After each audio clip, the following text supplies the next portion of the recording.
Într-un cuib făcut din surcele se aflau doi iepurași, al căror căldură o dădeau unui prunculaș, care dormea ușor tihnit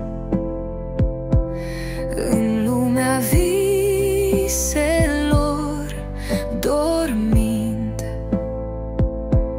Un zâmbet îi apăruse ca o rază de lună în acea noapte de iarnă plină. Luloană, Luană, ruptă din ceruri în plină iarnă, șoaptele nopții-ți vorbesc, luna stelele împărtășesc. Privirea adâncă purtată de vânt, câmpiile, văile, munții pătruzând, copacii plecându-și în fața ta, crengile la pământ.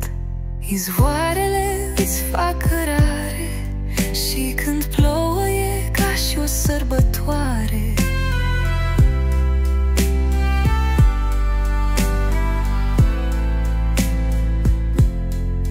Luana cu fața ca și crinul, vorba duioasă, zâmbetul plin, cu ochii negri și părul ca tămia, dezlegat, bătut de vânt, cu pași ușor ca pan.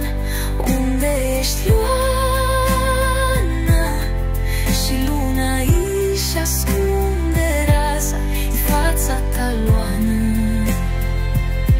Lunoana, Oana, ruptă din ceruri în plină iarnă, șoaptele nopții-ți vorbesc, luna stelele împărtășesc. Privirea adâncă purtată de vânt, câmpiile, văile, munții pătruzând, copacii plecându-și în fața ta, crengile la pământ, cu pași ușor ca până.